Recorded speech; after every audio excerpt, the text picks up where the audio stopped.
Open Stage would like to acknowledge the Susquehannock peoples, upon whose unceded land we produce this show. Open Stage commits to the work of dismantling the ongoing legacies of settler colonialism and the exclusions and erasures of many indigenous peoples that continue today. At Open Stage, we also believe that Black Lives Matter, and you should too. That belief starts with acknowledging plainly how the systems we depend on often operate as if they don't. We at Open Stage proudly stand united with Black people and communities of color during this movement of unrest and uprising. This show is brought to you by Open Stage, a professional theater company.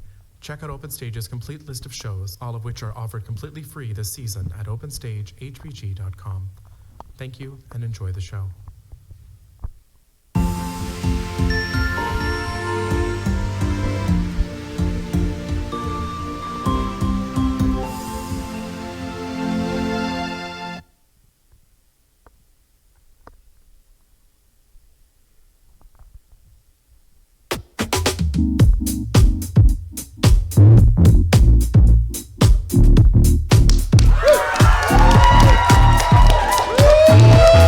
You may shoot me with your words. You may cut me with your eyes. You may kill me with your hatefulness. But still, like life, I'll ride. Friends, put your hands together for the host of the award-winning Black NewsBeat, Dr. Kimeka Campbell.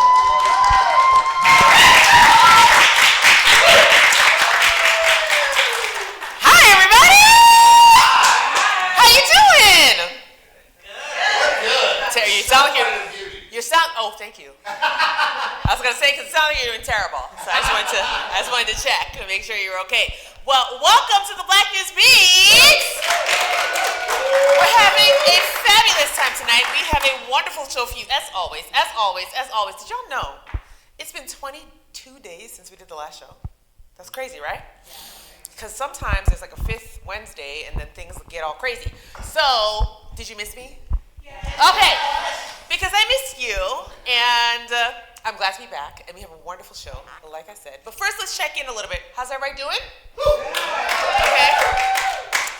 I mean, maybe it's because it's hot outside unexpectedly, and everybody's zapped of their energy, because I know that's me. My whole entire energy left when it was like, oh, beautiful morning. Took the dogs for a walk, 69 degrees, beautiful, beautiful. 68 to 72, and then at noon it was 85 degrees. I don't like that, particularly because, well, I'll tell you why when I send the weather to hell later. Now, we got so much to cover today. I'm so glad you're with us. Hi, Basir. Hey. Hi, Don. Hi, Yanni. And hi, Gib. Yeah. So we have like some really great people here. That's the team that helps us. Plus, we have Miss Patty, who made sure that you got inside of the room. We have Morgan at the bar. Make sure you get a drink. You can slide in and out to get your drink or get a snack. You know, to get a drink, there's like cookies and stuff up there too. So you have a lot of things you can get, and I'm very thankful for this team. Thank y'all. And most importantly, Basir, because he's the most important. He comes every week, every show. He drives from Allentown down to be with us. So shout out to Basir for doing that. I love him. That's my husband. Love him. Okay. So we tape the shows on Wednesdays now. We put them up. Sometimes we live stream, and depending on if we're on location or not. Sometimes we have exciting locations. We have an exciting location for June. We're not going to tell you yet where we're going to be. But for Juneteenth month, we're going to have 2 shows in a different location. Ooh! Yeah. You should be very excited because this is a great place. So stay tuned for that. But when we are not live streaming the shows, we put them up on Fridays. So when you see the show online, will you share? Yeah. That's all we need, especially the guests. I want everybody to see the amazing work you're doing, so go ahead and share that stream. Go ahead and share. We want people to see all the great things that are happening right here in Harrisburg, Pennsylvania.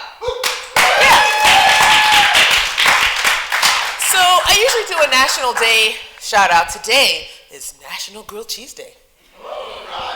And I picked that one. There were like a lot of national days. It was like National Colorado Day. Who cares? Sorry, Colorado. There were a couple other national days, but National Grilled Cheese Day sounded delicious. Yeah. However, for some reason, a couple years ago, I developed a diversion to melted cheese. I don't know. I know, like pizza and all kinds of things. And so, like, I bit into a grilled cheese one day, and what I need, I'll tell you what I need. I need the outside to be like crispy, crunchy, as Tanara says from Everybody So Creative. It's got to be brunch or cruncher. Got to be brunch or cruncher. Thank you. Different, but definitely brunch or cruncher. Exactly, so that I can bite into it, and then like the melted cheese isn't overwhelming. So, correct. So, if you guys have not watched Tanara, Everybody So Creative, please get on TikTok. Or she's actually got 100,000 subscribers on YouTube now. She's amazing. She's hilarious. So watch her because that's a great time. A great time. So if you like grilled cheese, have one tonight in honor of National Grilled Cheese Day. Yeah. But I am a cheese paste girl myself. As I've probably mentioned 100 times on the show, my family's from Trinidad and Tobago, and one of the hallmark petit four hors d'oeuvre dishes is cheese paste sandwiches with pimento peppers. So, and pepper sauce, pimentos and pepper sauce. So that is what I would prefer if we're talking about cheese sandwiches. And that is just a fun time for me. So if you haven't had that, come on over to my house. I'll make you one. You'll like it. Well, let's see if it stands up to our chef standards. We got a chef here tonight. All right? And then what else is happening in the world? Oh, we have guests. Are you excited about them? We have some really good guests. When I say their names, give it up for them tonight. We have Sharina Johnson in the house. And wait till you hear about the exciting work that Sharina is doing. I'm telling y'all gonna be floored. All right. Chef Mieshia Jackson's in the house. Yeah. And then we have the one, the only, the writer, the poet, the avant-garde creative herself, Mieshia Jackson is back! And she's here with the Reclaim Artists Collective, and they're going to be talking about Hair Story. Yes. Yeah. And you know, I feel particularly connected to this work because was that a couple years ago? It was last summer. Oh, okay. 1 year. Maria interviewed me for Hair Story, and she said that I made it in. She might have lied, but we're going to go see what happened. All right, we're going to see. So we are very excited. Before we get to the guests, we got a little street sweeping to do. Let's see what's happening in Harrisburg and around the country. Let's sweep these streets.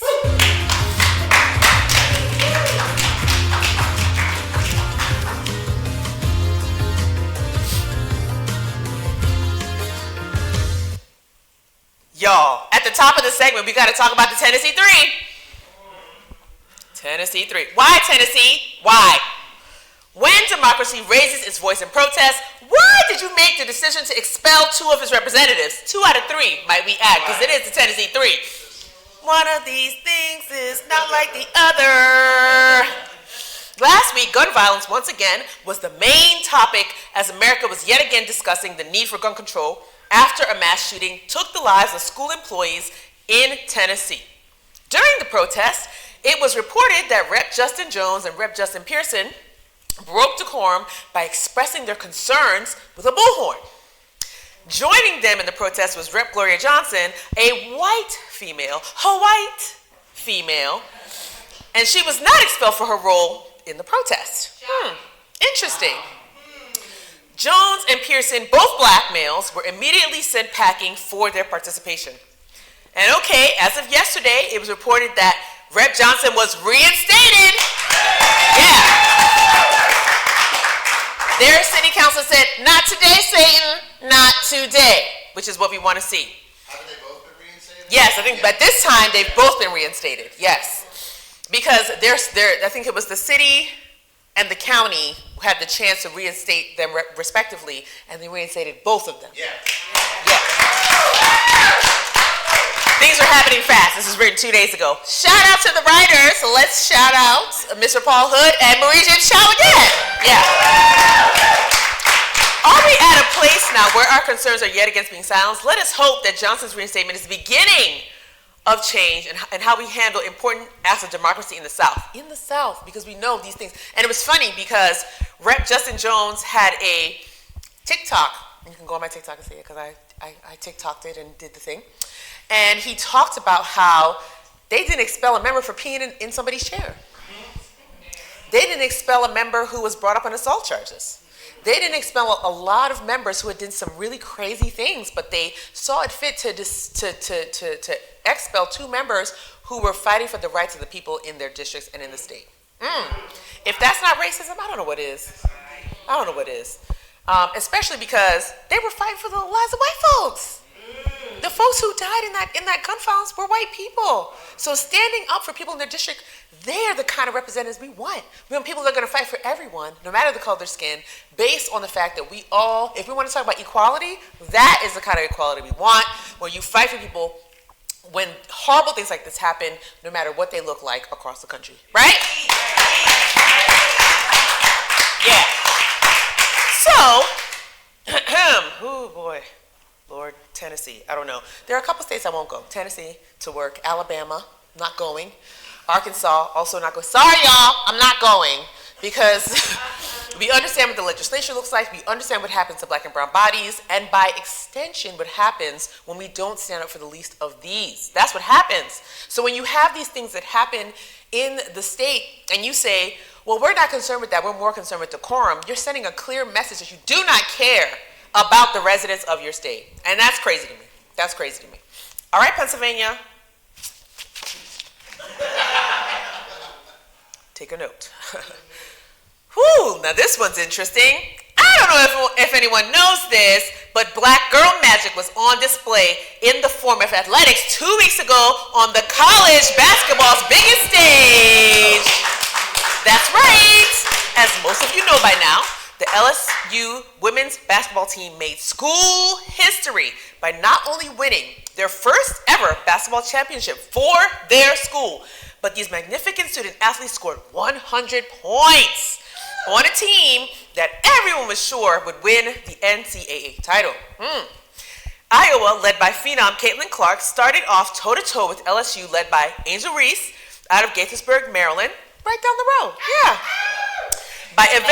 But eventually pulled away with the help of her team, most notably Jasmine Carson. But y'all know we can't have nice things.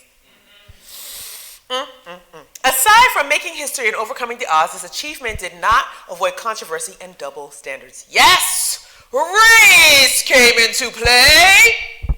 Y'all know how it is. Did you guys pulling the race card? That kind of thing. As a gesture was made by Angel Reese at the conclusion of the game, the same taunting gesture that Caitlin Clark made several times to opposing players during her magnificent run of the women's NCAA tournament.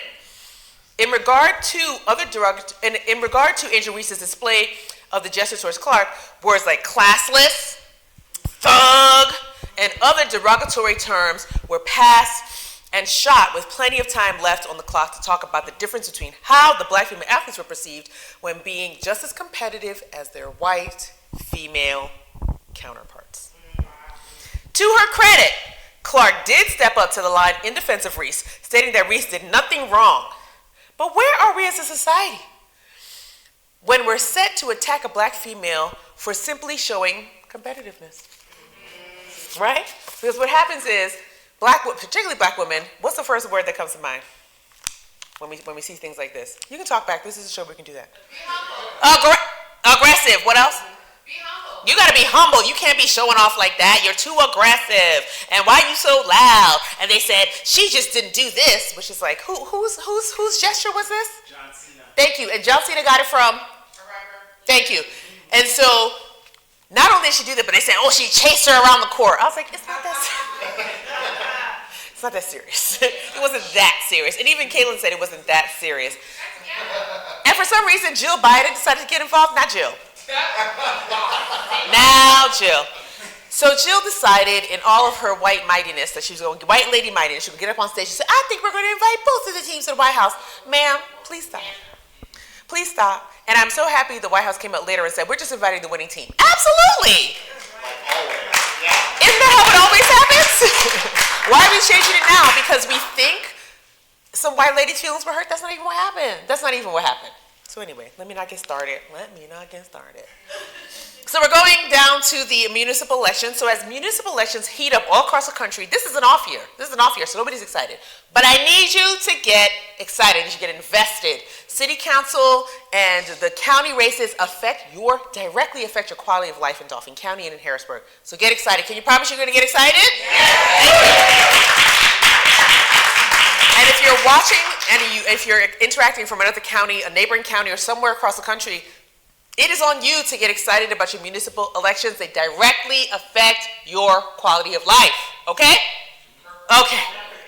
So, as municipal elections heat up all over the country, Harrisburg has an 8-way primary going on for city council elections. Woo. 8 Democrats will vie, says the Burg, for 3 seats on Harrisburg City's council. Council President Danielle Bowers and newly appointed Councilmember Robert Lawson both have submitted petitions, and they made it onto the primary ballot. However, and this is a shocker, 2-term member Westburn Majors did not turn in a... Woo! So he's not in the primary. Essentially, he is resigning from council. Oh! If you don't know Westburn Majors, he is one of the long-standing members of Harrisburg City Council, and he has been an amazing resource to the community, fighting for what residents need and making sure that he presents a balanced view. So we really thank him for his service. Thank you, Westburn, for everything you've done. We appreciate you. So, meaning that the field will include an open seat. So there are 3 open seats where everyone thought there was going to be 2. Dun, dun, dun. So there are 8 folks running for these seats, and besides President Bowers and Mr. Lawson, who was appointed in January, we have Cole Goodman, we have Lamont Jones, we have Brad Barkdahl, Lori Beamer Salisbury, Crystal Davis, and Leslie C. Franklin. That's an 8-way split, but that's better than 2 years ago when it was a 14-way split for 4 seats, so it was a lot going on. No Republican candidates have submitted petitions for city council. And that means that people have to really look at those candidates closely to see if they align with their goals. Because if somebody says, just because somebody says they're a Democrat, does not mean that they closely align with your values and what you want for your city, for your family, and for your business in the city. So, take a look at those candidates. We're going to have them some of them on the show coming up. We're also going to have some county candidates running for judges. Latasha C. Williams just confirmed. We have several city council candidates coming over the next couple of weeks, so stay tuned for that. I see one of the candidates here in the audience. Woo! Is that Mr. Fred Freilona? Yes. Hi, Fred!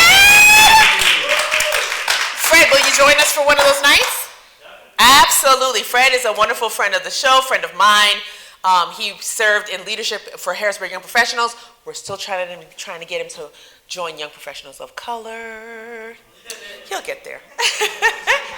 So make sure. What? Rob Lawson's here. Oh, Rob Lawson's here. Hi, Fred. Who else is that in the back? I see all kinds of folks hanging out tonight. Who's that? Dijon. Listen, we got a house full. I mean, the celebrities are in the building. Okay. Thank you guys for coming. I'm so excited. Rob's going to be on the show next time. Crystal Davis is going to be on the show. We're recording those members to come on the show so they can make sure and let you know what they're about, right? That's what we do at the Black News Beat. We explore black issues, and we make sure. Oh, full disclosure, I'm a campaign manager. I am. I'm Rob's campaign manager. Rob, am I doing okay? Doing fantastic. Oh, he's so nice. So that's full disclosure, so y'all know. But on this show, we let everybody have a voice, right? Because that's what a community show does, all right? And plus, we're a nonprofit, so we can't really say Rob anything. So, okay. So also make sure to catch catches. The concerned about the children of Harrisburg. They're having an open forum for candidates on April the 26th at the High at Harrisburg High School from 6 to 9 p.m. They're going to be having Dauphin County candidates, city candidates, judges, city council members, and other folks that are affecting Harrisburg. Please catch that 6 to 9, Harrisburg High School, by the group called Concerned About the Children of Harrisburg. Okay? Yes. All right. Most importantly, make sure you vote on May the 16th, wherever you are in the state of Pennsylvania. That is our primary date. Make sure you vote. Promise me. You gonna vote? All right. Don't talk to me if you didn't vote, because I'm not gonna like you. All right. So on to one of my favorite segments, Media and Melanin. Ooh, we got a lot of stuff to talk about. So here are some of my faves. I want you to tell me what you're watching and what you're observing in the media as well. On Black Fathers. So Bel Air's back, their second season. And it is the last few episodes. Oh, beautiful. They have highlighted black father relationships, father-son relationships in such a beautiful way. This is something that we don't have enough of on TV. And just seeing how they parse the nuance of black father-son relationships, it made me want more. It made me want to understand more. And it's something beautiful that I think the whole country could learn from. So check that out. This year we are celebrating 50 years of hip-hop. Yeah. There are concerts all across the country, but especially in the Northeast, because guess where hip-hop was born? That's right. So New York is going to be having shows, DC, Atlantic City, all over the Northeast. So make sure you check that out. We're going to be doing a little ode as well, so for Juneteenth, so you'll check that out as well. Back to shows. Anybody watching Swarm? Yes. It's on my list too. I watched a couple episodes and I was like, wait a minute. I had to wait till I had to catch a breath. It was a lot. So it's about a young woman's obsession with a pop star that takes a deadly turn, and she goes from regular stand to full-on stand with a point to prove. And Refine says, it's low-key Bayhive shade. Donald Glover, you ain't slick. Okay. Who's in it? Dominique Fishback, Chloe Bailey, Damson Edris. Everybody know Damson? Honey, that's Lori Harvey's new boo. Well, he's kind of old boo now. He's like 6 months. But I mean, Lori Harvey's new boo. She moved on quick. That's all we're going to say. Okay. Good for you, girl. Where can we watch it? We can watch it on Prime. And that came out last week. Oh, we got to talk about Jonathan Majors, y'all. Honey, is someone trying to shoot down his rising star? Or is he a predator in hiding? Ooh, ooh, ooh. I don't know. A few weeks ago, he was arrested for a domestic violence incident. Others came out against him, said he's been this way, he's a sociopath. Real heavy language. And then they deleted their Twitter accounts and went about their way. So we don't know. We don't know what's happening. Text messages were released. What a mess. He got his military ads pulled. Talk of his Marvel future was up in the air. Race is a factor. Nobody wants to jump to believe it because it was white people accusing him. So there's a lot of going on. So should we wait for more of the story? I think so. I think we should wait for more of the story. He's due in court next month. But oh, how the tables have turned. From pink cape simp, Valentine's Day. They were like, he's a simp. He's wearing a flower cape. Man. And next it was, protect this black man. He's been falsely accused. So I guess we're on his side now. I don't know. We'll see what happens. Y'all, listen, are they trying to take this brother? Listen, we went from y'all trying to take this brother down from pink cape simp in 2 months. It's very crazy.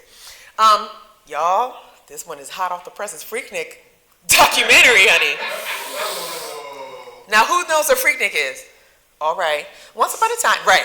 We don't want to raise our hands too high. Those of you who are over 40 should know what the Freaknik documentary is. Freaknik is. Freaknik was an Atlanta-based, basically spring break celebration that was a lot of black folks. And there's a lot of controversy swirling about the new kind of representation, this documentary that will take us back to 1994 in Freaknik. But child, I think some people are going to be lying on this documentary, so we'll see what happens. There's a lot, people are pulling up old footage of women being harassed and masses in the street doing all kinds of lewd and lascivious activity. And I'm just talk for myself, I wasn't in the video. However, I did go to the descendants of Freaknik. So like Freaknik had birthed things like Black College Reunion, Black Beach Weekend, Black South Beach Weekend, and all these. And I went to every last one I could when I was in college.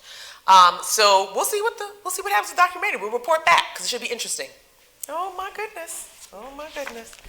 This is one of my favorite segments. We're talking about what's happening with the YPOC, and we're actually going to be transitioning this segment. We're going to take this segment from something called YPOC upcoming events to there's nothing to do in Harrisburg, because that's literally what people say every time I talk to them.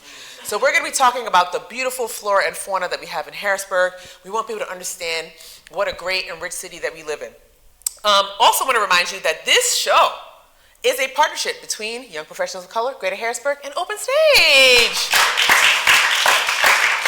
Shout out to Open Stage. Let's come here and cuss twice a month. Thanks, guys.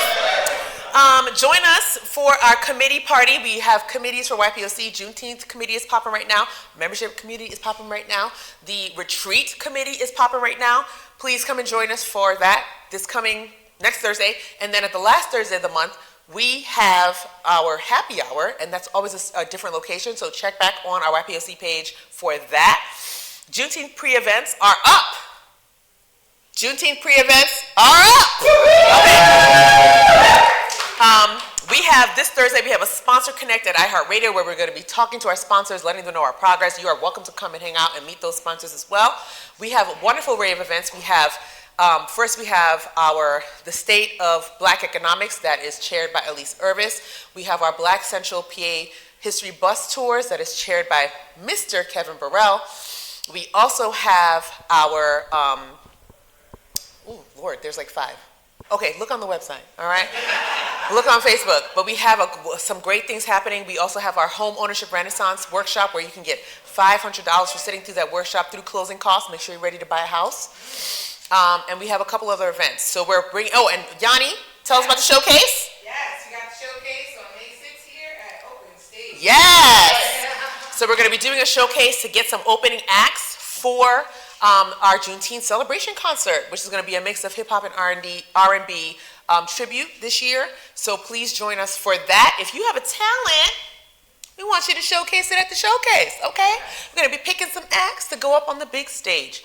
Shout out to everyone who's involved in that process. Really appreciate y'all. Gib, I heard that Open Stage has some shows. Well, yeah, why is your set so weird? It's crazy, right? It's bizarre, right? It's got this 19th century mid-modern thing here. Yeah. We've got, or is it mid-century? I don't know which century it is. Yeah. You got a desk. Kitchenette and a desk. There's a kitchen back here. Some pretzels. I'm probably going to steal some of those.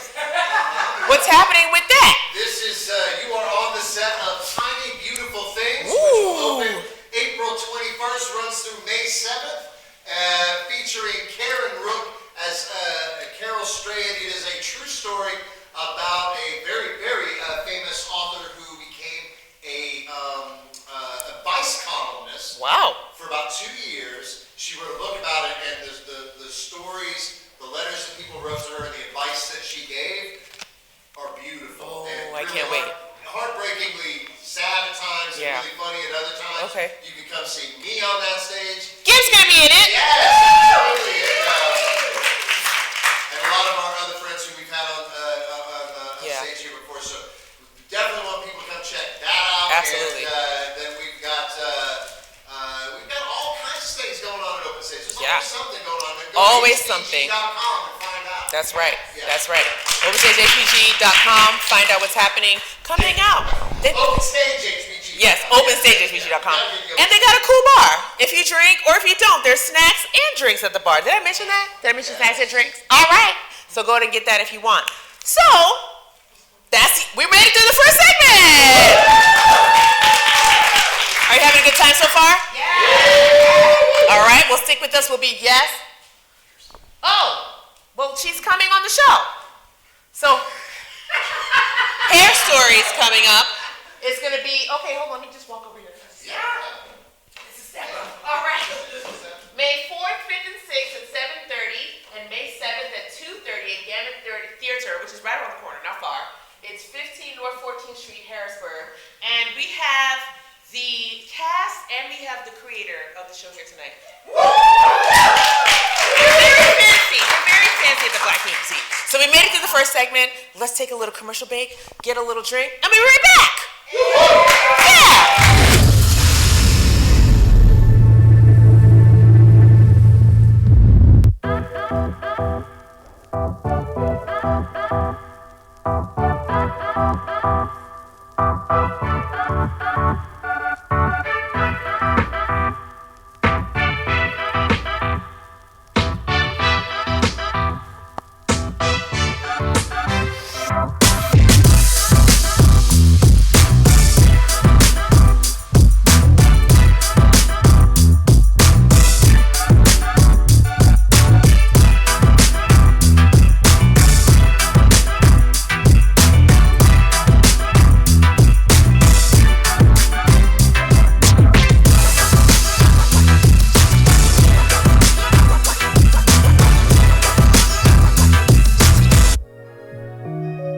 99 Characters Entertainment can help you showcase your talents by offering our services and bookings, photography, flyers, logos, jewelry, broadcasting time, and anything else the modern content creators need.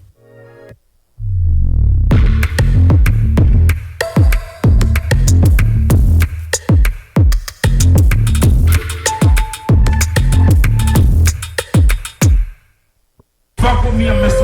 1-4. If y'all know me, y'all will. Trust the fuck out of me on that. Mr. 1-4 said fuck us if we don't know him. Y'all know him?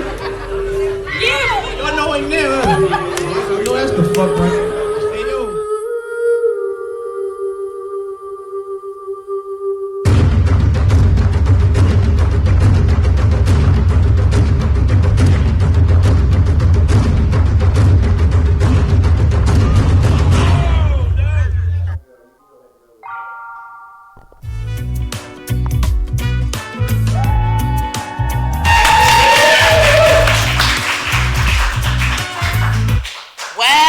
Well, we are back with our first guest. I am so excited. Sharina Johnson's here. Thank you. Okay, first of all, I haven't seen you in person in like months. I know. Your fault. It is my fault. You're right. How are you doing? I'm good, and yourself? I am doing wonderful. I'm so happy you're here, and we want to talk about you and all of the wonderful things that are happening with you. So first, introduce yourself to everyone. How are you? Who are you? And tell us a little bit about you. Okay, so I should look in this camera? Yeah. Okay. My name is Sharina Johnson. I'm the CEO and co-founder of Arcana Recovery. It's an app and a web platform that we connect people struggling with substance abuse to resources to maintain their recovery, as well as we supply those support services with software to better their workflow. Wow. So, I was browsing the internet and I saw that you had a very big accolade that happened to you not too long ago. Can you tell us about that? Which one? First of all, period. Tell us about anyone you want, actually. That's fine with me. Okay, so first I heard you got $100,000 in funding. Yeah. Okay. So tell us about that. Okay, so I raised $100,000 from Ben Franklin Technology. I also raised $100,000 from 4 investors. They both all 4 of them put in $25,000 apiece, so I have raised $200,000, and then I received another $10,000 from a grant for MedTech. Wow. Yeah. Congratulations. That is a big deal. So tell us more about why you were inspired to have Arcana Recovery. Mm-hmm. Tell us about the name. Where'd you get the name from first? The name first? Yeah. Well, let me end with the name. Yeah, okay. End with the name. I like it. Okay. So what motivated me to create Arcana Recovery is my own lived experience. Mm-hmm. And I would like to shout out Basir, because Basir was there throughout that. He was my support system, He sitting back and thinking about my experience, him checking in with me 3 times a week for me to focus on my goals, help me set up milestones, make me think about the obstacles that may come. I was like, how do I create something for everybody to have somebody like that in their life using AI or some type of technology? So that experience of me having to enter into an inpatient rehab and having somebody still there with me the whole time was very important for me to be able to share that with other people. So I'm a little teary-eyed because I knew that Basir had been coaching you, but I did not know the extent of it. Basir's what we call a lockbox. He's not going to share any information. He is a private person. And so he's a lockbox. He keeps a secret. So hearing this now in this platform makes me a little teary. Anyway, like you said earlier, Basir is great. He's the greatest. Yeah, he's the greatest. That makes me very happy. Woo, okay. That was a surprise. All right. So, end with the name for us. Tell us about the name Arcana. So, Arcana, I got it from Mortal Kombat, the movie, the latest movie. Took me like 3 times to actually get through the movie because it was a little boring at the beginning. was a character helping another character find his arcana, which was his superpower. And he was like, you have to tap into your pain to find your superpower. So with arcana, I am turning my pain into purpose. My goodness.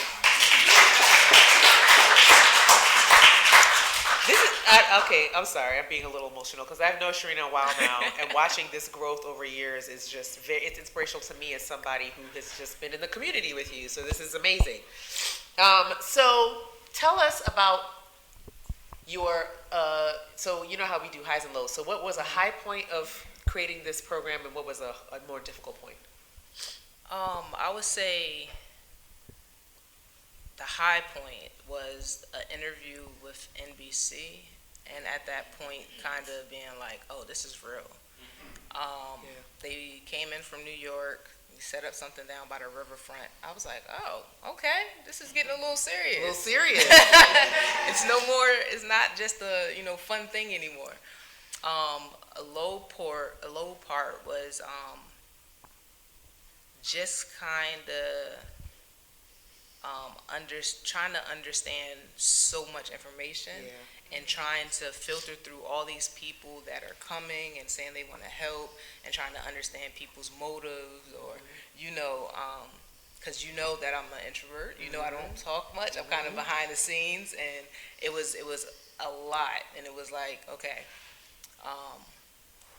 where do I find that support system again? You know what I mean? Yes. Who do I lean into to kind of be able to say, hey, I don't know if I can trust these people. Yeah. Can you help me? So I think having a lot of days where I'm just super stressed, am I making the right decision? Am I moving in the right direction? Not being a technical founder, meaning not understanding technology, I'm having to trust that whoever I'm with, whoever I'm hiring, their best interest is to help me make a great product.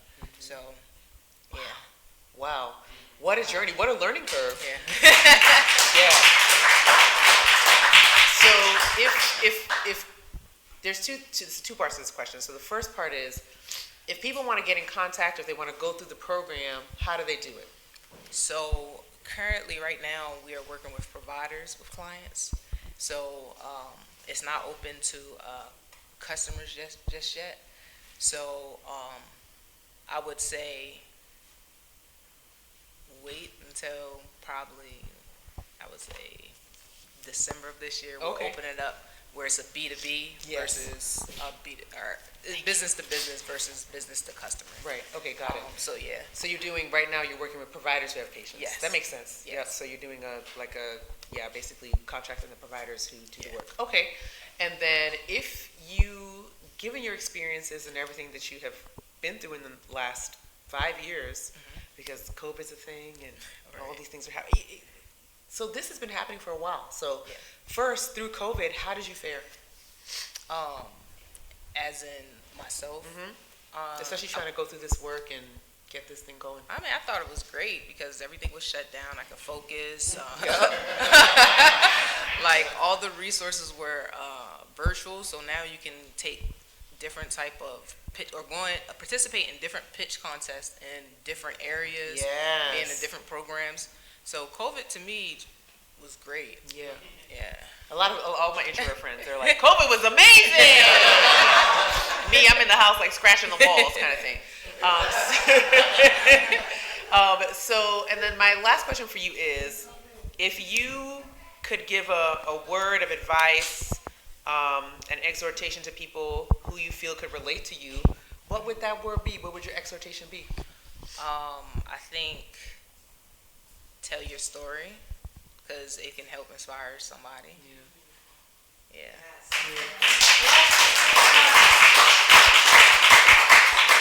And are you doing any inspirational speeches around here? Right here. Yeah. Where can we see you next? Where can we learn more about your work and what you're doing? I'm gonna go back underground, but just for a little bit because I got a few more months to get ready to raise my next funding round. Yes. So this morning I did have an opportunity to talk to Leadership Cumberland. I said that right, Brandon? Okay. So right right now, and I'm gonna back up for a little bit, recharge, focus on the things I need to, and I'll be back, y'all. But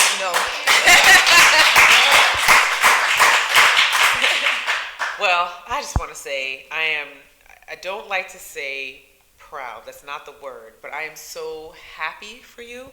I am blessed to know you, like seeing your growth, seeing how you've transformed into who you are now it's a privilege. So thank you for That coming means on a the lot. show. Absolutely. So when I invited Sharina to come, she was like, "Oh, it's such an honor." I'm like, "No, the honor's all mine." You know, it's such a privilege to have friends who are doing what you're doing and making such a difference. Thank you very much. Well, will you stick around for just a second, hang out with us for a couple more guests? Of course. All right. We'll be right back, y'all, with our next guest while I dab my tears.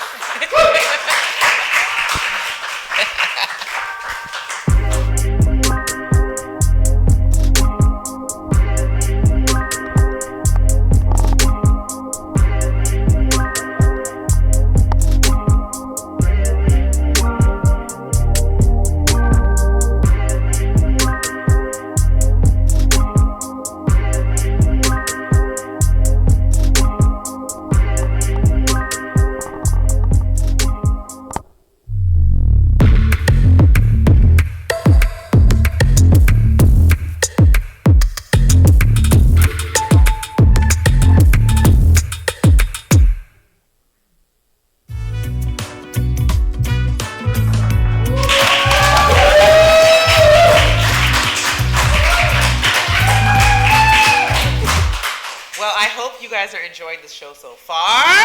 Yeah. What a beautiful interview we just had. We are going to come into our next guest. Chef Mieshia Jackson's here. How are you doing? I'm good. You look beautiful. Thank you. Yes, the future is female. The cute skirt. I like it. I love it. Nails are cute. You're very cute. Thank you.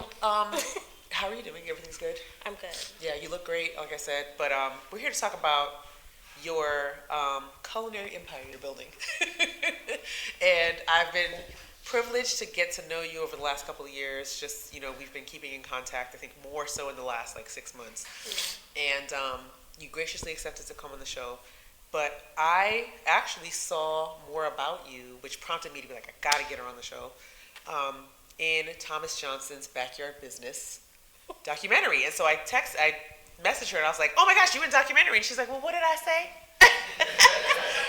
But you told a beautiful story about how you get started. So tell us about you. Tell us about your inspiration, how you get started in the culinary world, the name of your business, and just tell us more about you. Okay, so I would say I started off loving cooking from like a young age. I would say like 7. I don't want to make this long, but when Thomas kind of got introduced to me, I was going to certain bars because COVID was happening, and I was like, okay, they don't have kitchens because, you know, they don't have the capacity to be able to have a kitchen because everyone was shut down. Right. But I could do these pop-ups inside of your bars, and you could have food available. And then it turned into, okay, COVID has shut down restaurants. Couples aren't having date nights. So now I'm trying to do date nights, and I can come to your home, and everyone's safe. I'm COVID-free, you're COVID-free, and I can come in here for 2 hours and give you this experience that you can't have because restaurants are down. Right. Then I kicked it up a notch, and I was like, okay, I can introduce vendors. We can do paint nights. We can do massages. We can do anything your heart desires, and just give couples something that they weren't able to have because the world, we didn't know what was going to happen. Right. So nobody knew it was going to happen. Right. So this is 2020. Yeah. When you started. Okay. Yeah. And you also were doing, you did Elisa's Last Suppers. The food was delicious. You've done, and you had your first Valentine's Day event this year. Tell us about that. Yes, so some people like reach out to me and they're like, I don't have the money for a date night, but I've heard of you. I've heard of your experience. I want to feel that. Right. So I was trying to do for a lower budget, give them the experience of Mize Island Vibes, which the point of my business is to do upscale for not, Right. expensive, Right. but when you walk in, you will know your spouse thought of you. Yeah. I'm asking favorite colors, what's your hobbies, what do they love, why are we doing this, is it a birthday, is it a anniversary. Yeah. I want to think of every single small detail that you have, and produce that. Yes. So when they walk in, they know my spouse thought about today, Absolutely. and we brought this to life, type of thing. So, our Valentine's event was that. It was like, It was amazing. I wanted fresh flowers. I wanted incredible cuisine. I wanted it not. I don't want it on a plate. I wanted them to feel like every single detail was thought out. Yeah. You are special today That's because right. you're here. So, yeah. We had a 5-course meal. Yes. We had dancing. We had games. Mieshia, Webb, and Andre, they were the MCs. It was a really, really nice night. Something I think people had. It was very important for Mai and Dre to do it too because their platform was for love. Yes. I wanted every single thing to be like, yo, she thought about this. Yes, it like was very everything. intentional. Yes, A I very wanted to be very intentional evening. intentional. And then you recently did our reception for the first Black woman speaker of the Pennsylvania House of Representatives. And it was... So I get there, I'm freaking out because I'm like, oh, everything's in the wrong place. And she's like, no problem, I got you. And moved everything where I wanted it. But honey, people raved about the meatballs, okay? Then baby shower meatballs, okay? Because what I will do is a meatball. A meatball, okay. The meatballs were amazing. The whole setup was beautiful. And I think people really felt very like high class, which is, I think is the point of the story. Yeah. Yeah. I do try to make sure everything feels like it's thought out. I don't ever want to just throw something together. Yeah. I want someone to feel when they walk in, they're like, whoa. Yeah. Like, I'm special. I may not have thought this event was special. That's right. But I walked out of here thinking, I went to something very I'm amazing. high end. Yes, absolutely. I am high end. I went to a high end event, Where a are we? posh event. Yes. So, why is it important for you to bring an island vibe? Because, honey, it's island touch. It's island sun kissed. Yeah. Why is it important to have that here in the Susquehanna Valley? Personally, for me, my culture is, my family's from Guyana. I am first generation American. I don't know anything else. All of my family is still there. So for me, it's important to make sure that I don't ever forget that I have people that don't have the advantages that I do. Yeah. My grandmother spent many years, like when I was a child, like sending home clothes, Yes. shoes. Yes. Oh, this person needs a roaster. This person needs this person. I mean, Honey, packing barrels. Santa Claus Literally. list, So it's like, for me, I don't ever want to like take for granted where I am. Yes. So even though most of my dishes are not jerk chicken, Yeah. but But they have a touch of yes, it has a touch of maybe the spices, the pepper, which is what I like. colors. Yes, I like the it's pepper. vibrant. It's giving island feels, but it's all high end dishes. Because without my grandmother teaching me when I was little, like I probably shouldn't even been in the kitchen. Right, that's small, yeah. But they taught me Yeah. from a young age, and that's my connection to cooking. That's I don't ever beautiful. want to forget. Absolutely. Like, that's where most. Yes. Thank you. Absolutely. So, next question I have is, I noticed some beautiful young people on your company Facebook page. You are all that, and you also teach. Tell us about that. Are you taking on any more students?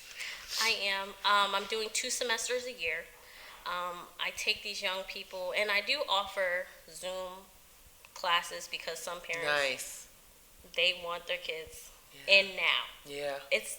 I can only take 10 kids at a time. Like in person. Yes, Okay. in person. But I built a curriculum, Gather the Spirit came to me first, and they were like, we have this kitchen, we have this vision, could you cultivate a curriculum? And I was like, that's awesome. I love kids. Yeah. Anybody who knows me, I'm all about my children.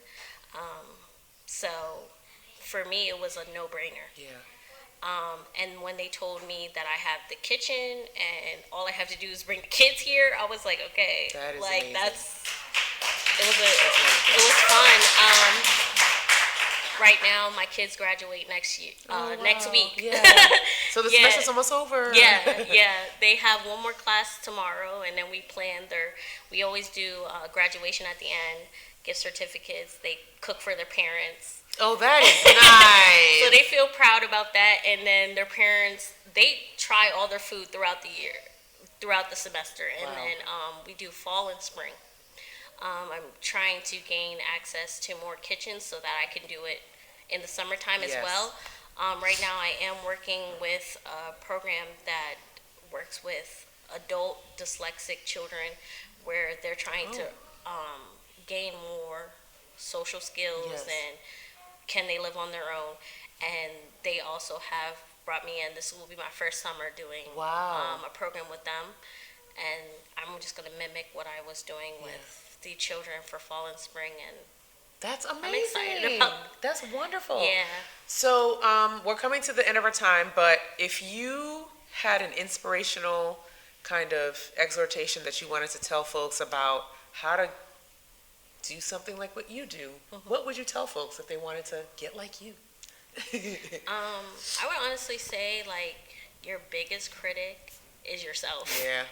For real. Yeah. I always had a dream to do this, but without COVID sitting me down and making me think, like, how am I about to, like, I had a 8-year-old at the time. Yeah. I was pregnant. I didn't know what I was going to do. And I think it forced me to think about, like, okay, Mieshia, I worked for restaurants. I manage restaurants. But at the end of the day, you're only 21. How did you already do all that stuff? I wish. But it just made me sit down and really, like, think about it. Yeah. COVID took away that security that you can work for other people. And what am I going to do next? Like, this might be forever, and I don't know if I have other opportunities. So I created those opportunities for myself. And without having that scare that I had, just believe in yourself and take that leap because you really could win. Absolutely. And I just want to say thank you.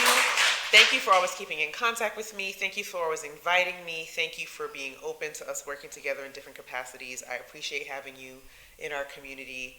It is a blessing to have somebody. Stop it. I'm serious. I am honored to even be able to say I know Dr. Kimeka. Oh my God. And I don't even drop the doctor, even though we know each other. I'm like, this one's for you. I feel like people like you make me feel like what I do is worthwhile, highlighting your talent and what you do. And I am very thankful to know you, and I hope we get to do more stuff in the future. I am blessed to know you. Absolutely. For real. This show is just, It's very dramatic, I don't take it true. lightly. Your friendship means the world to Absolutely. me. So. Give it up for Mieshia Jackson, y'all. Will you stick around with us for our last guest? Yes. All right. We have one more. We have two more things, but we have an amazing little end of show for you. Y'all gonna stick around? Yeah. All right. We'll be right back with our last guest. Calling all members of the greater Harrisburg community. We need you. We would love for you to join the YPOC and become a part of our leadership team. Would you like to join our board and get great perks and access in the community? Think about it and let us know. We'd love for you to contact us as soon as possible if you are ready. You can email us at info@ypoc-hbg.org. Fuck with me, I'm Mr. 14. If y'all know me, y'all will. Trust the fuck out of me on that. Mr. 14 said fuck up to we don't know. Y'all know him? Yeah. Y'all know him there. I know that's the fuck, right?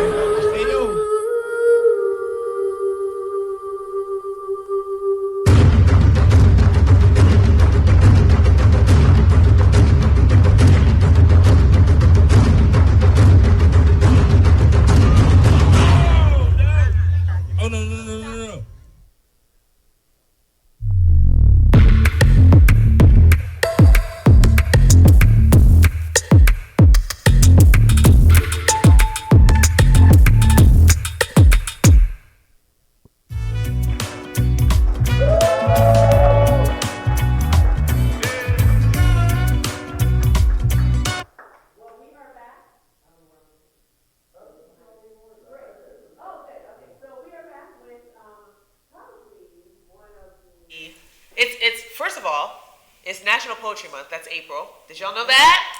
No. Well, we are here in National Poetry Month, and we have a wonderful group of guests who are going to tell us about their work that is actually happening next month, but they're here this month to kind of bless us with just a little preview and a little background information. Please welcome the cast, creator of creator of Hair Story, Mieshia Jackson. Thank you, Dr. Bernie Knight and Ms. Rowe. Is that right? Okay.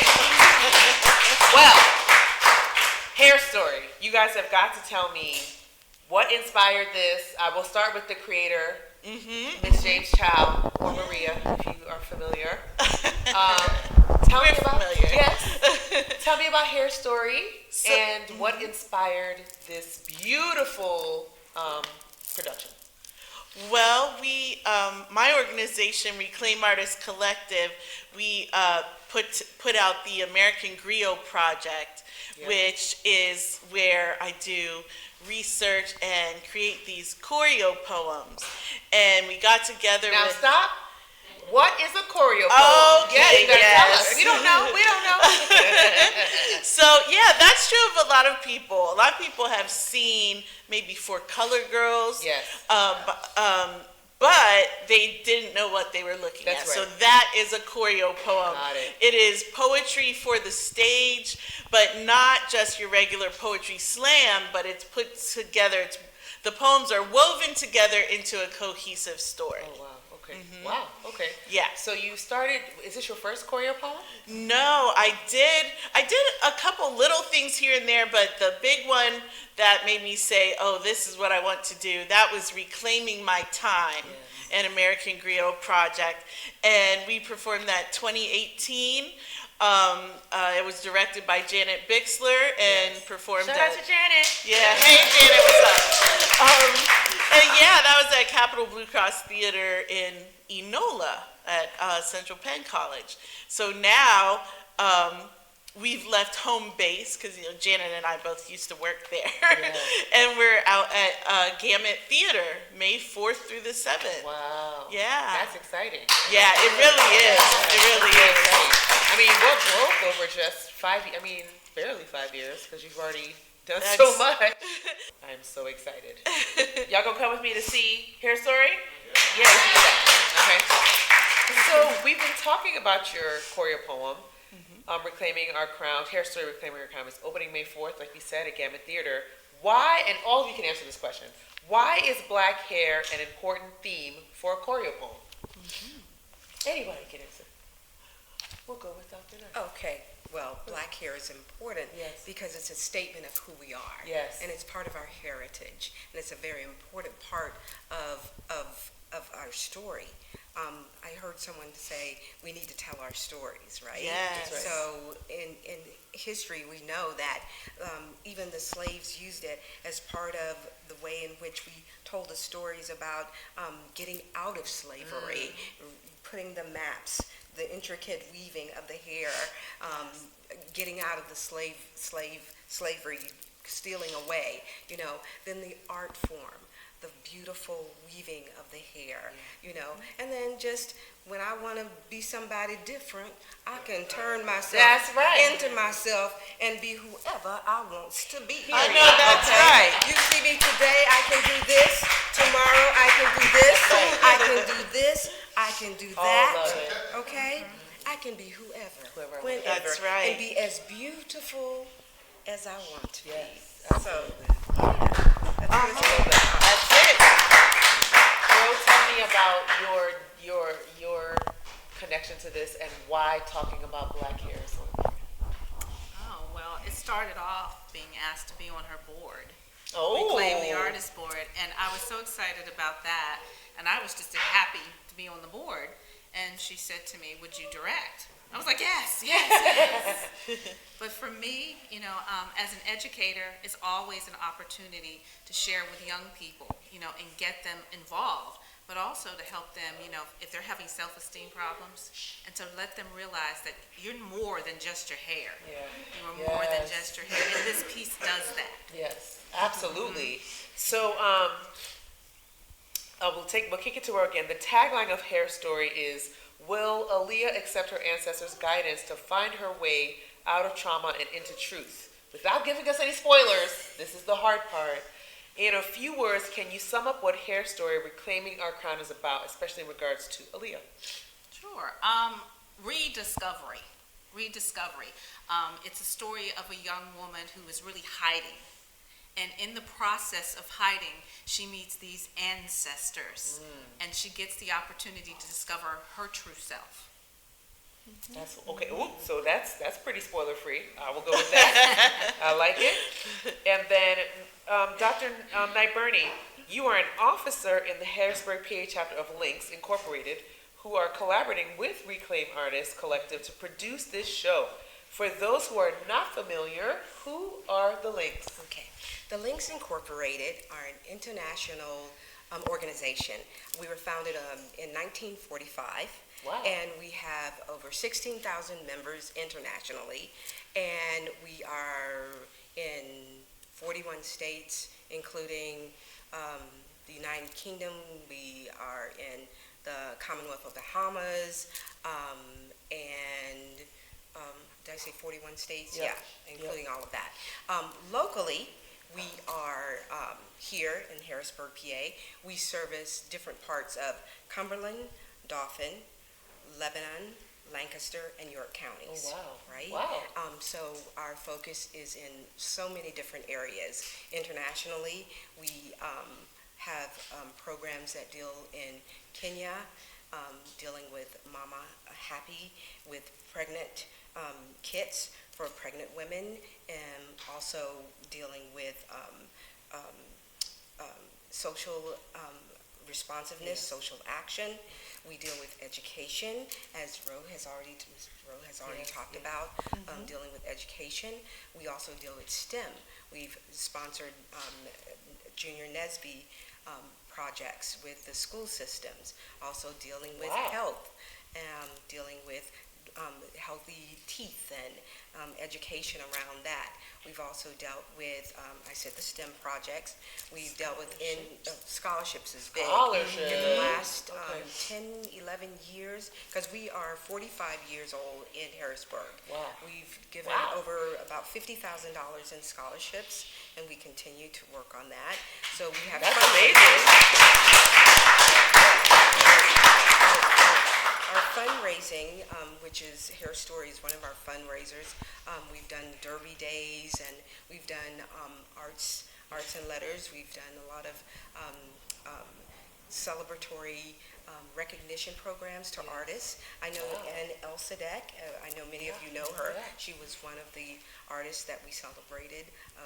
That's amazing. So, and actually, the whole Crown legislation, and that's what we promote as well. Tell us more about the Crown Act. The Crown Act, right? The Crown Act. So our organization nationally and locally also encourages not only the enforcement of legislation for people who are being disenfranchised, but we also get out, push people to vote too. Very good. Talked about that. That's right. It's so important, right? So the Crown legislation is all about how do we get away from all of this, how do we get away from people making sure that they don't get, what's the word I want to use? Discriminated against. Thank you. Discriminated against because of their hair. Because of wearing locks or having a bald look, or me, I had my side shaved for years. So that's what I say, is that it's been an excuse to close the door in the face. They're unprofessional. Black women. Right. Yeah. And I think the biggest piece was, I know everyone saw the young boy who was wrestling, and he wasn't allowed to wrestle. Oh, that was horrible. They cut his and they hair cut his hair there on the spot. Right. That was so terrible. that was the biggest thing. That was a big catalyst. One of our members, in talking about the concept of this particular show, one of our members, Mieshia Dix, was home during COVID, and she was listening to a lot of television stories, and a lot of stars were talking about, okay, so what am I going to do with my hair during COVID? You know, I can't go get the crack, the white crack, the perms, to get my hair done. What do I do? So they and it was a lot of stars. It was white folks, it was black folks, yeah, Hispanic. Everybody was like, what am I going to do? Ain't nobody anybody here to do my hair.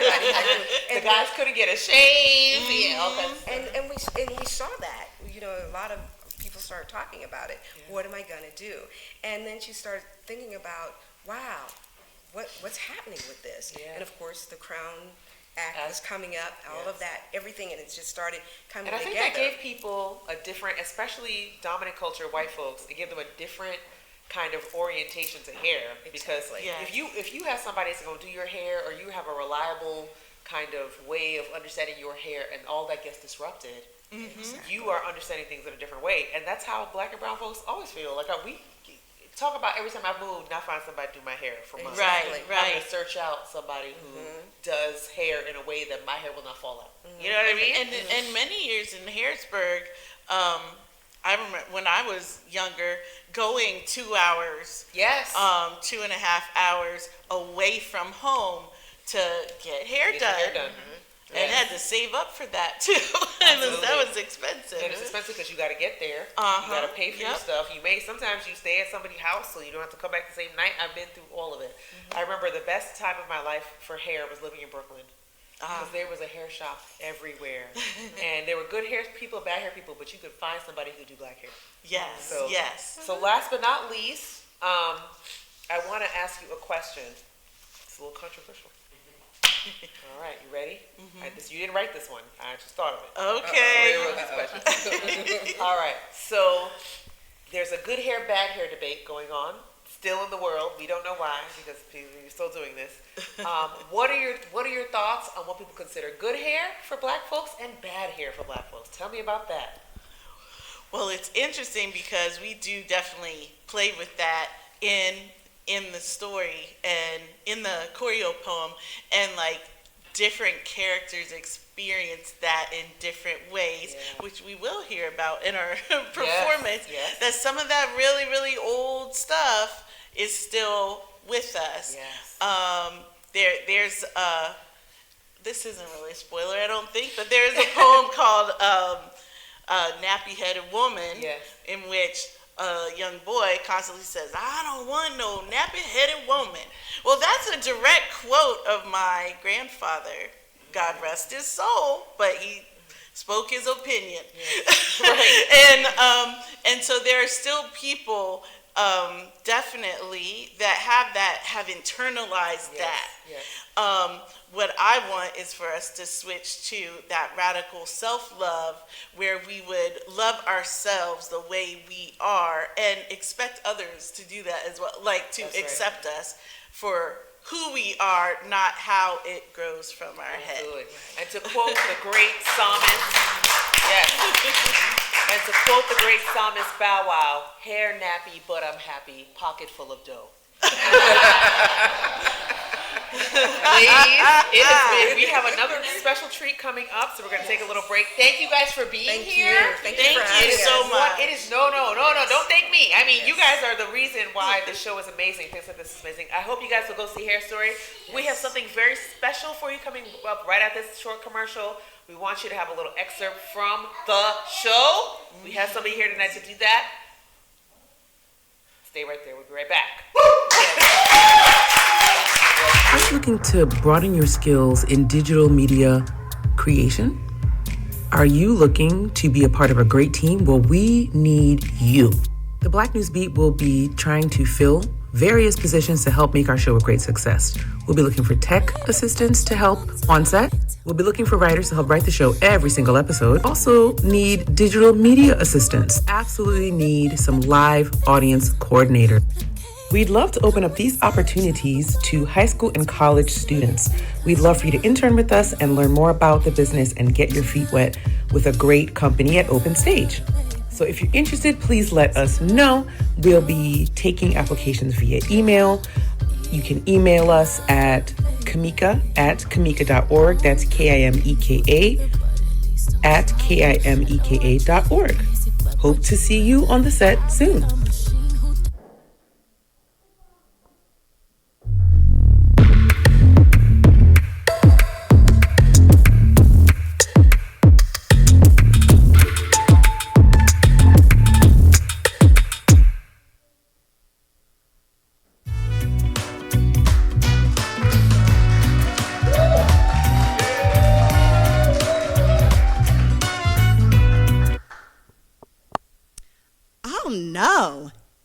Somebody touching my hair? Maybe toes. Relaxer? No, I don't need one of those. I got Indian in my family.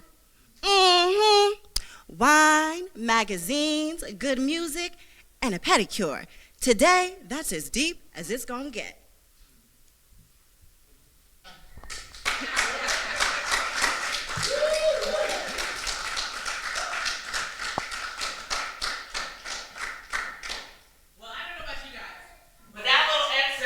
Thank you. So I want to introduce to you, this is Ms. Alana Cornish. In her story. Aaliyah. Ooh, she's going to play Aaliyah, who we talked about tonight. Okay, and what's your experience been so far with the preparing for this production? Amazing. I've heard a lot about Maria's writing, and to be able to perform it, to really read through the script, through her poems, through her words. She's a phenomenal writer, and I'm really excited about the opportunity to work with my castmates and to bring this show to life. We've been working really hard for the past 3 months. So oh my goodness. It's coming soon. 3 months. Okay, well, Godspeed. We'll be there in the audience, right, guys? Yeah. Thank you so much. It's good to thank you. Well, as you can see, we have a set behind us, so I'm going to go sit up here for last lap. It's last lap. We're going home. All right. I have a couple things to do first, though. First of all, I have somebody to send to hell, and it's the month of April. So it's supposed to be spring. I have allergies, and it's also 90 degrees outside. Please go to hell, April. If you're going to make me have allergies, at least let it be a breezy 68 to 72. That would be nice. So go to hell. But guess what's happening in a few days, y'all? Oh, let's see. What day is it? Hold on. Thank you. Today's the 12th. I was waiting for somebody to tell me. Guess whose birthday is in 13 days? Yeah, it's mine. So you are invited to come hang out with us on the Hurston Manor Lido deck, which is usually the top deck of a ship, but we're just going to say the deck is the Lido deck. 5 p.m. Saturday the 22nd. We got to end by 11 because I'm an old lady and I got to go to sleep. All right. Come over and hang out with us. Our next show is going to be April 26th. We're going to be talking about life after incarceration and having redemption. And we have some beautiful guests. We have a couple of statewide directors of reform organizations and who drive policy for folks who are talking about reforming the incarceration system. And last but not least, I want you to visit juneteenthhbg.org, juneteenthhbg.org. We are gearing up for Juneteenth, y'all. I'm telling you, you don't want to miss this. Shout out to DJ Layro, who's in the audience, who's going to be our Juneteenth DJ.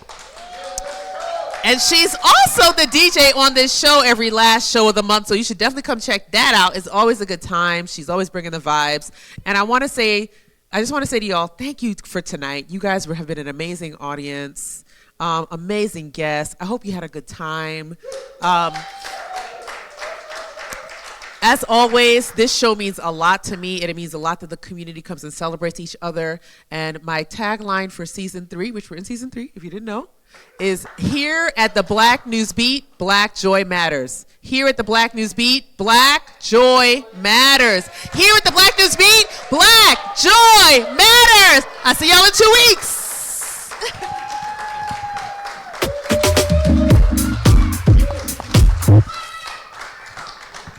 That was a lot of fun.